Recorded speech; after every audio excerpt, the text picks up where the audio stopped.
नमस्कार, जय हिंद दोस्तों। मित्रों, सब लाइव आ जाएं। जो आज मुद्दा है उस पर बात करने से पहले मैं कुछ आपको सीन दिखाना चाहता हूँ। आप पीछे देख रहे हैं, एक टैंक है। ये टैंक आपको दिखाई दे रहा है ना। ये टैंक दोस्तों अमेरिका का एक मशहूर टैंक है जिसका नाम पैटन टैंक था, और इस टैंक पर पाकिस्तान को बहुत गर्व था। 1971 की वार में ये पाकिस्तान का सबसे मुख्य हथियार था, ये टैंक। लेकिन भारतीय वीरों ने, मेजर कुलदीप सिंह चांदपुरी का आपने नाम सुना होगा, बॉर्डर फिल्म भी देखी होगी। उन्होंने पूरी टैंक रेजिमेंट तबाह कर दी पाकिस्तान की, और पूरी पाकिस्तान के अंदर पाकिस्तान के 90,000 सैनिकों को सरेंडर कराया था, आपको याद होगा। और ये हमारे लिए बड़े गर्व का विषय है कि पाकिस्तान में 90,000 सैनिकों ने हथियार डाल दिए थे। लेकिन उसका फायदा क्या हुआ? तत्कालीन सरकार ने सारा का सारा भारत की जीत को समझौते की मेज पर गवा दिया।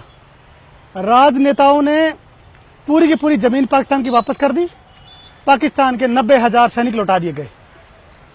और आज भी वही हो रहा है दोस्तों।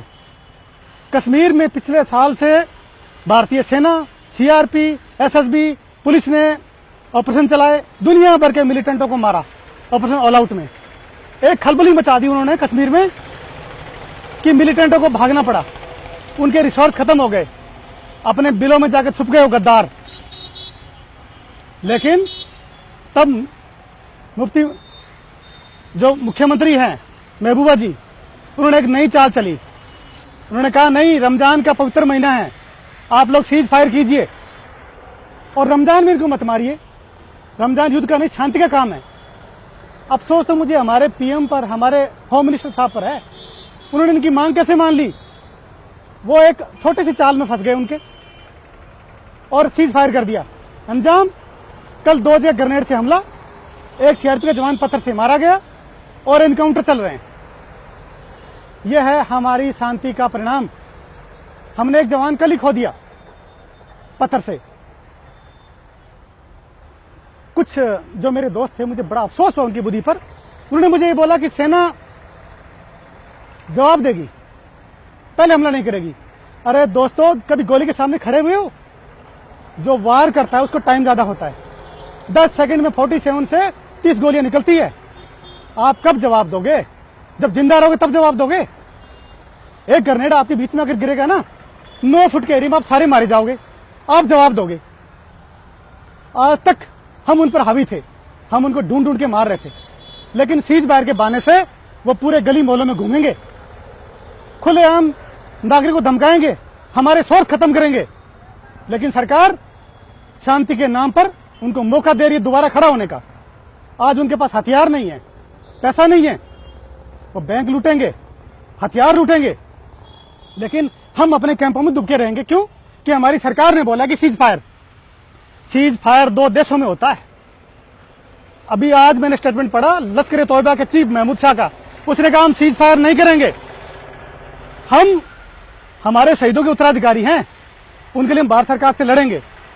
लेकिन हमारी सरकार शहीद करवा चुकी है और कराने को तैयार है। एक भी जवान मरता है भारत का, किसका बेटा है वो?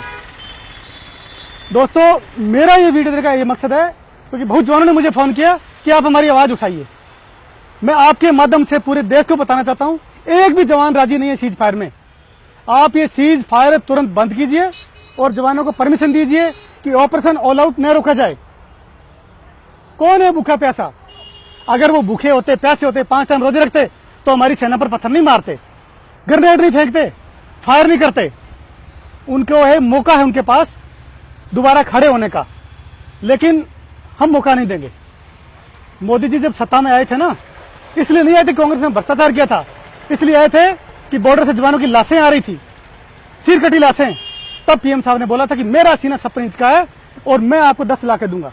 और आज वो साहब सीज फायर कर रहे हैं और उनके समर्थक तर्क ढूंढ रहे हैं कि साहब ढूंढ के मारेंगे। 1 महीने में कितने मजबूत हो जाएंगे आपको अंदाजा है? हमें पूरा 1 साल और लग जाएगा उनसे लड़ने में। ये संधि वाली बात क्यों? किस लिए संधि कर रहे हैं आप?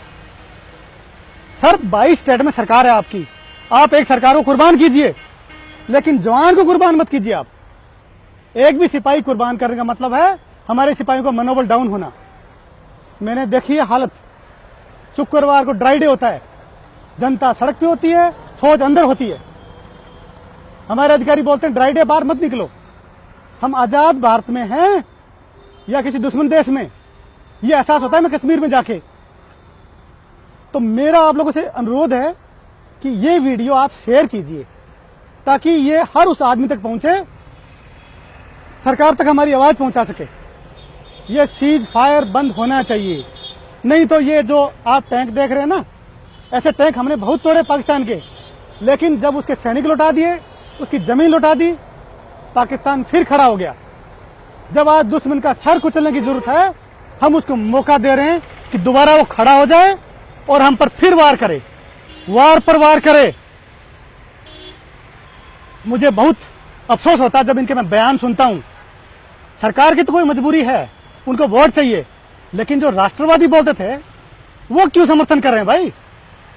आज किसी पार्टी का मुद्दा नहीं है, मुद्दा देश का है। और आपकी सोच बताएगी कि आप देश के पक्ष में हो या पार्टी के पक्ष में। आप जवानों की डेड बॉडी चाहते हैं या दुश्मनों की लाशें चाहते हैं, ये आप बताएंगे। जय हिंद दोस्तों, वीडियो को शेयर करें। जय हिंद।